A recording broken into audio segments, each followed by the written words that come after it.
शुरुआत जिंदगी में एक ऐसा पल जरूर आता है जब इंसान खुद से पूछता है, क्या अब और कोशिश करनी चाहिए या हार मान लेनी चाहिए। यह कहानी है अमन की, एक आम लड़के की जिसके सपने बड़े थे लेकिन हालात उससे भी बड़े। अमन एक छोटे से गांव में रहता था। पिता मजदूरी करते थे और मां सिलाई का काम। घर की हालत ऐसी थी कि कई बार रात का खाना भी नसीब नहीं होता था। लेकिन अमन के सपने, वो सपने किसी अमीर बच्चे से कम नहीं थे। वह पढ़ लिख कर कुछ बड़ा बनना चाहता था। अपने माँ बाप को वो जिंदगी देना चाहता था जो उन्होंने कभी देखी नहीं थी। दिन में कॉलेज, रात में ढाबे पर काम, और फिर भी जब एग्जाम में फेल हुआ तो लोगों ने कहा, तुझसे नहीं होगा। अमन, टूटता हुआ हौसला, लगातार असफलताएं, थकान, पैसों की कमी।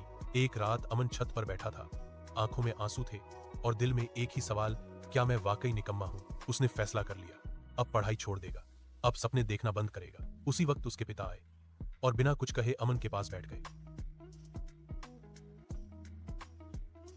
पिता ने जमीन से एक छोटा सा पत्थर उठाया और कहा, इस पत्थर को तोड़ना आसान है क्या। अमन बोला, नहीं बाबूजी। पिता मुस्कुराए और बोले, लेकिन अगर रोज एक चोट लगे तो यही पत्थर एक दिन टूट जाता है। फिर उन्होंने अमन की आंखों में देखा और कहा, बेटा, लोग हार तब मानते हैं जब जीत बस एक कदम दूर होती है। वो शब्द अमन के दिल में उतर गए। अमन ने तय किया एक आखिरी कोशिश। उसने मोबाइल, दोस्त, आराम सब छोड़ दिया। दिन रात मेहनत की, खुद पर भरोसा रखा और इस बार परिणाम बदला हुआ था। वह एग्जाम पास हो गया। नंबर टॉप नहीं थे लेकिन आत्मविश्वास जरूर टॉप पर था। आज अमन एक सफल इंसान है।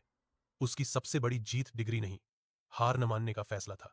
क्योंकि जिंदगी में हार और जीत के बीच सबसे छोटा फासला होता है, एक आखिरी कोशिश।